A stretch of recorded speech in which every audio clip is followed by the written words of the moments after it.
Ang MIPS coordinate is a locational coordinate. Yung coordinates kung nasaan yung ilog, nasaan yung town, nasaan yung province.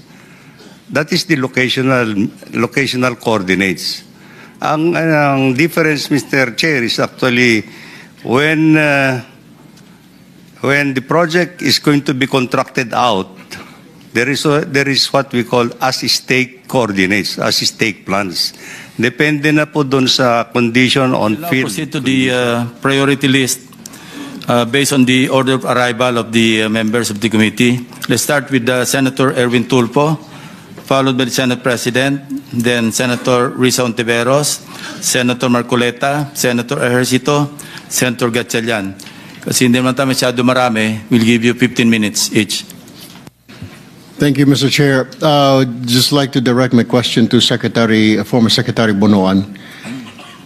Nung kausap niyo ho ang Pangulo, nung pinabigyan, hiningan po kayo ng report about sa Ghost Project, natunugan niyo na ho na may mga problema na ganito po, yung mga coordinates, or wala kayong idea because you relied only on the information submitted to you by the district's engineers and regional directors. Then that's the report that you gave to the President. Kaya inanunsyo ng Pangulo na napakarami mga ghost project. Is this correct? Your Honor, Mr. Chair, of course I relied on the data that was generated by our people in the department, especially the office of the late Undersecretary Cathy Cabral, especially the initial the submitted data are actually from the consolidated data by the late Undersecretary Cabral. So, nandun po yung mga MIPS data. And I think ang ano lang na Presidente nung nag-usap kami is actually the only potential ghost projects that I reported to him are those projects that were reported to me dito sa may Bulacan First Engineering District. Wala na pong iba. Have you informed the President na magkaiba yung MIPS coordinates at saka dun sa actual coordinates? Did you explain it to him? Yes, I think in our conversations, I told the President that some of these are locational, the MIPS are locational coordinates. But there is actually what we have as-stake coordinates, which is the basis of the contract in itself. But having said that, I assured that the President that it's still in the same area, yung project na yan. It's still in the same area. It cannot be in any other area, Mr. Chair. Because yung gagawin na yung kontrata, I think depende depende doon sa situation on the field that would warrant on the technical assessment on the field. This is where they're going to put up the as-stake project. All right, thank you, former Secretary Bonoan. Let me go now to Yusek Bisnar.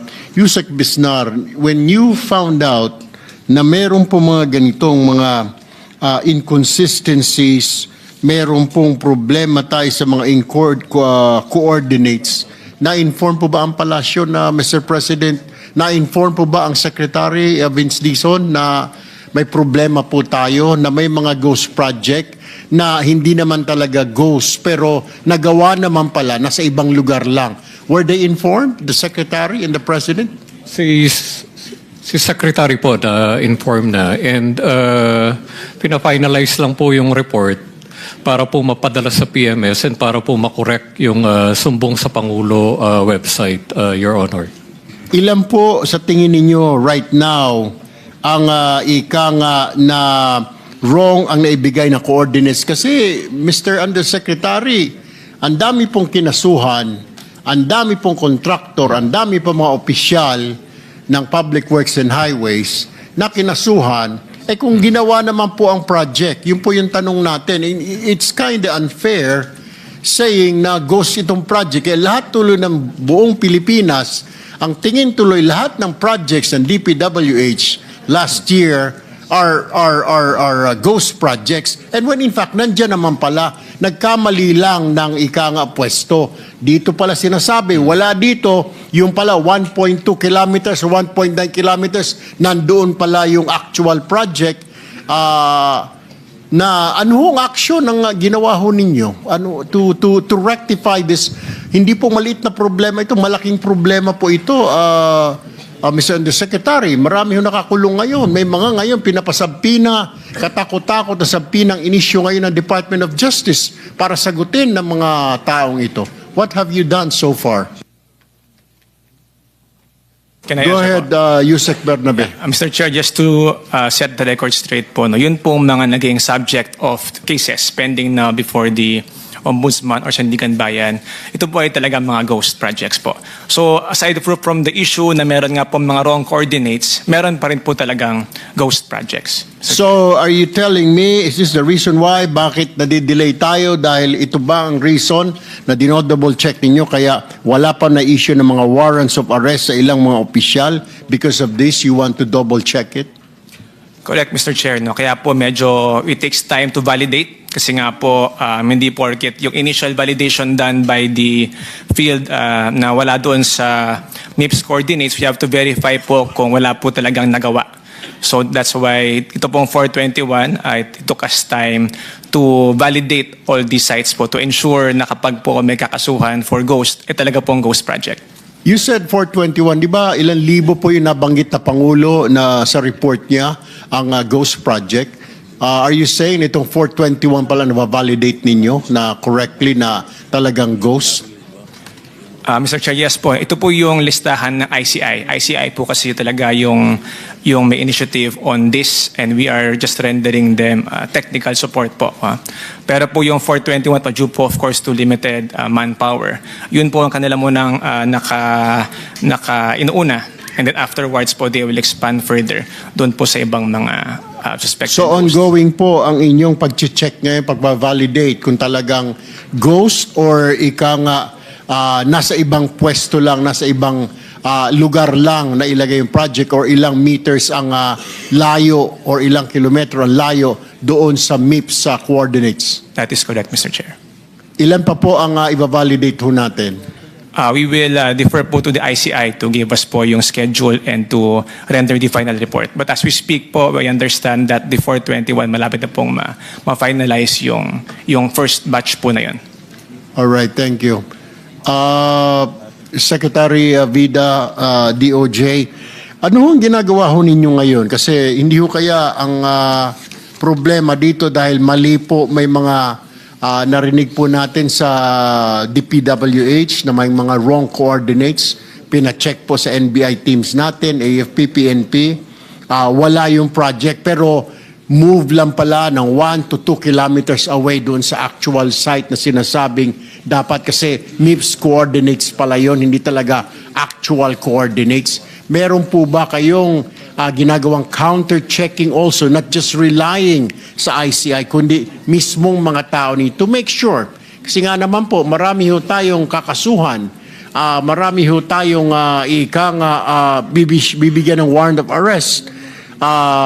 What have you been doing so far dito po sa DOJ to make sure po na pabibigyan po ng hustisya ang lahat? Maraming salamat po, Senator. Sa kasalukuyan po, 14 po yung projects na identified na ng Department of Justice sa pamamagitan po ng pagkalap ng iba't ibang pirasong ebidensya, pirasong ebidensya. Kaya po ito po yung nakasalang na. 14 po na projects na sa amin pong kami po ay kumbinsido na ghost projects. Ito po ay hinugot dun sa unang listahan po na 421. Dun sa iba po na 421 projects, hindi pa po kami kumbinsido na ghost projects sila at patuloy po kami nagkakalap ng iba't ibang ebidensya para masigurado siyang ghost project. Pero sa kasalukuyan po, tulad po yung sa 14 na yun po, yung 2 po nun, kasalang na po sa Sandigan Bayan. Yung so 14, 2, yung 12 nakasalang po yung sa isa pong batch, yung involved po yung Sims Construction Trading, may 3 kaso din po yon. Nakagayak na po na maglabas ang DOJ ng resolution para ipasa sa Office of the Ombudsman para timbangin kung ito'y aaproba ng Office of the Ombudsman. Sumunod po, may 6 na project din po na involve po ang Wawaw Construction at Top Notch Catalyst Builders na ito rin po ay tinuturing naming ghost projects. Ito po ay nakasalang pa ho sa PI, preliminary investigation. Tapos may 3 pa hong high value cases na involving ang kinaso naman po na nakasalang na PI ay plunder po. Para po sa kaalaman ng lahat, ang PI po ay preliminary investigation. Ito po yung proseso bago po magsampa ng information ang Office of the Ombudsman sa korte, either sa Sandigan Bayan o di kaya ay sa Regional Trial Court.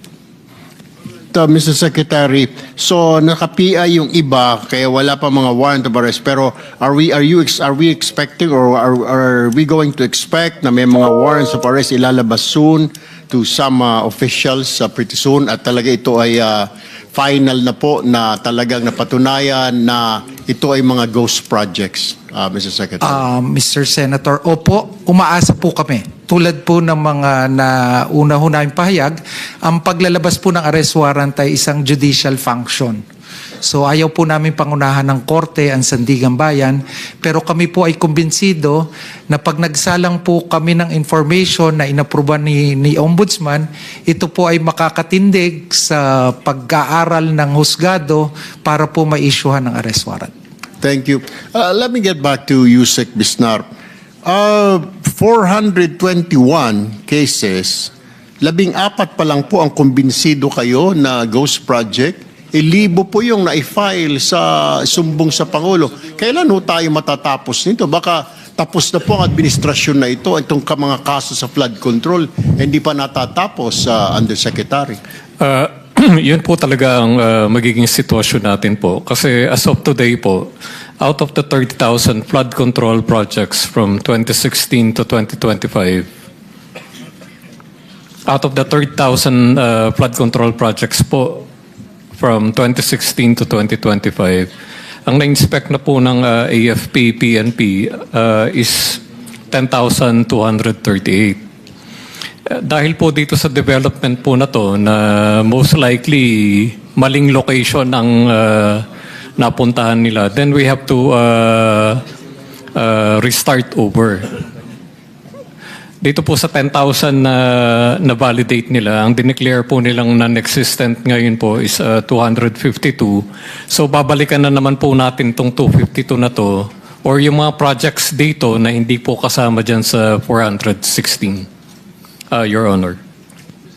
Mr. Chair, ang tanong ho natin kasi habang tumatagal po ito, magkakaroon ng idea yung mga tao na baka may tinatakpan ho tayo sa sobrang tagal. And I'm sure you've heard of the words or phrase na justice delayed is justice denied. Sa sobrang tagal po nito, ika nga, baka may mga maabsuelto, magkaaregluhan, dahil sa sobrang bagal ho.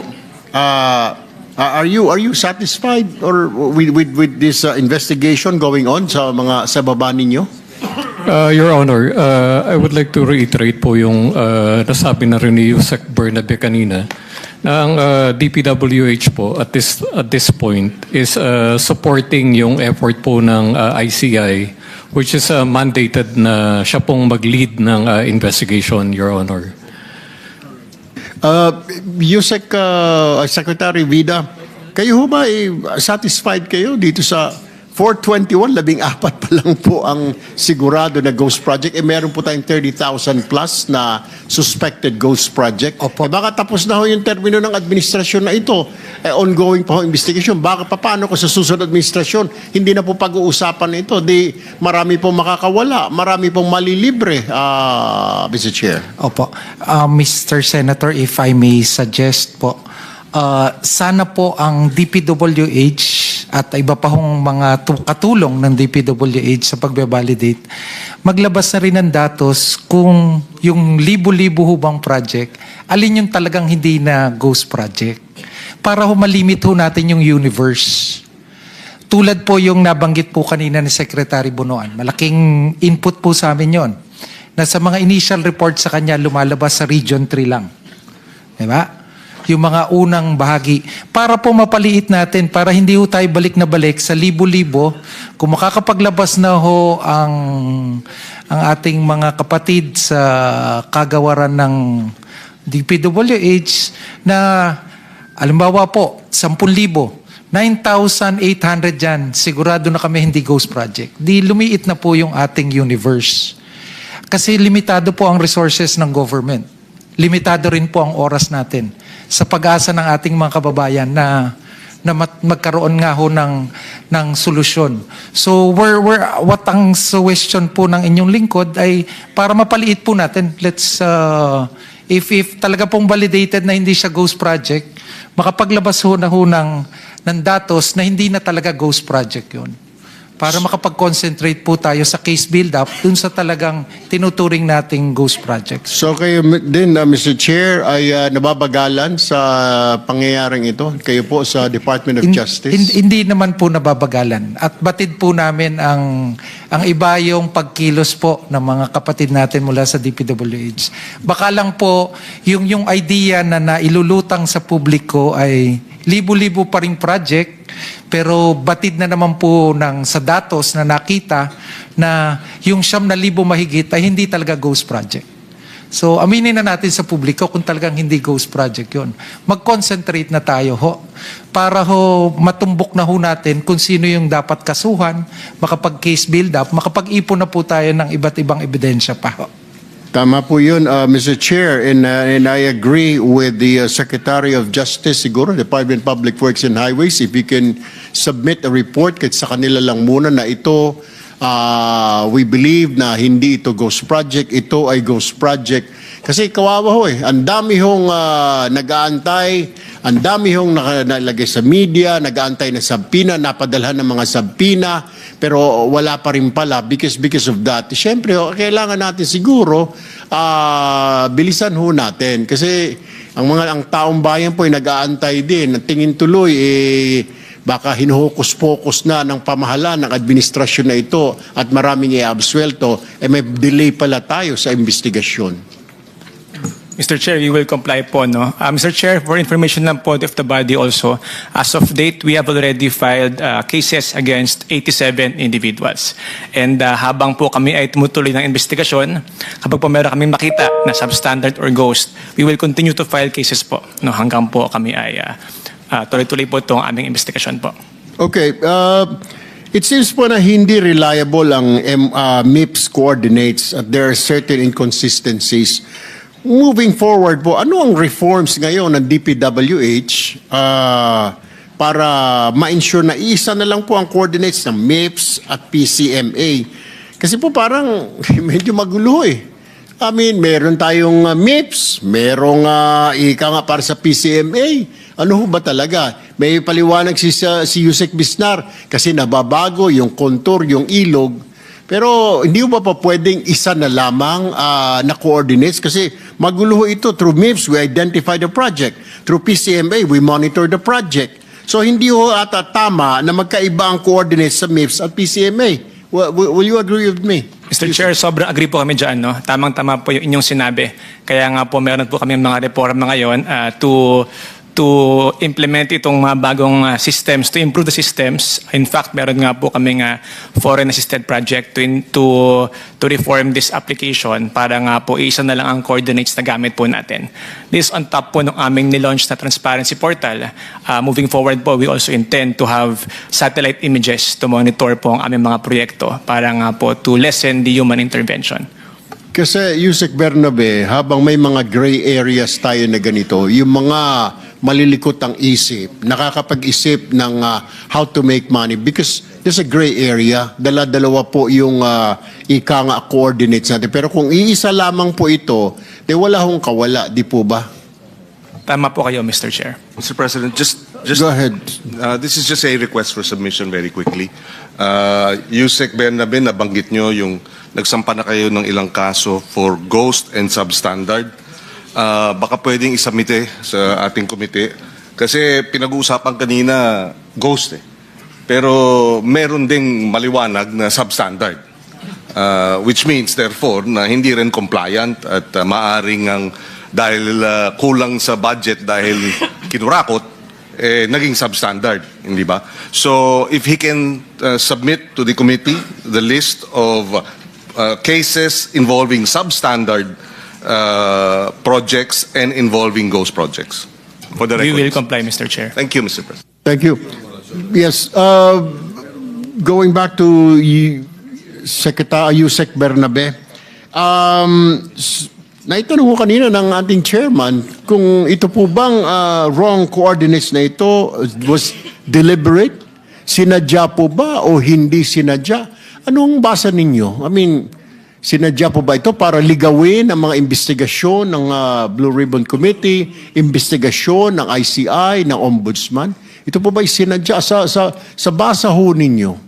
Bakit nagbigay ho ng mga inconsistent at wrong coordinates? At ngayon, lumalabas na may mga hindi naman pala lahat ay ghost project. Nagawa din naman pala. Yung pala, ilang metro lamang ang layo sa pinuntahan o chinek. Ano hong comment niyo ho dito? Again, sorry po, Mr. Chair, no, but I cannot speak on behalf of the former secretary on the intention of submitting the MYPS coordinates vis-a-vis the actual location.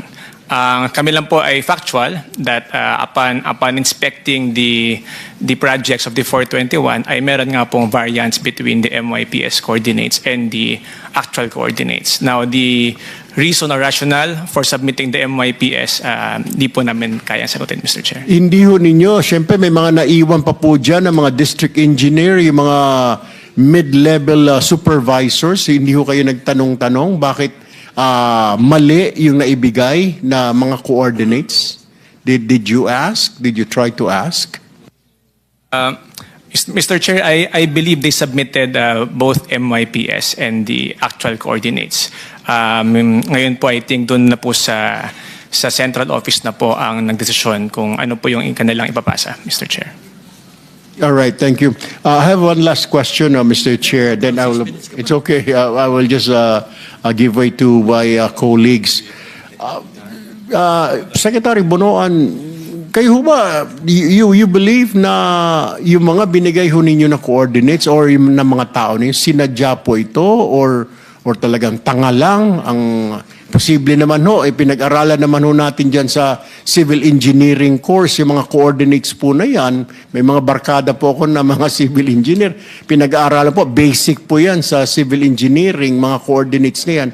Ano nangyari dito, Yusek? Mr. Chair, Your Honor, as I mentioned earlier, ang MIPS coordinate is a locational coordinate.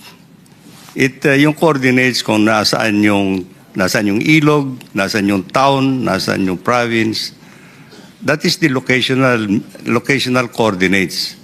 Ang difference, Mr. Chair, is actually when the project is going to be contracted out, there is what we call as-stake coordinates, as-stake plans. Depende na po doon sa condition, on-field condition. Kasi sila na po magdidetermine where the project will be most useful. Doon na po nila ilalagay yung project na yan. So that is actually the as-stake coordinates, which is actually the limits of the contract that will be implemented, Mr. Chair. May I just want one comment lang, Mr. Chair. When I learned about the report that there were actually about 421 potential ghost projects, it's already a mind-boggling information to me. I have never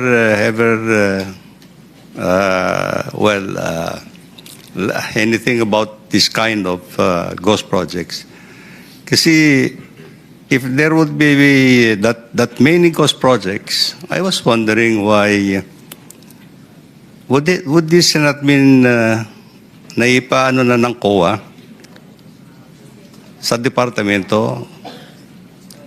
Hindi na ba because yearly, Mr. Chairman, the COA will have to submit to us actually their observation report.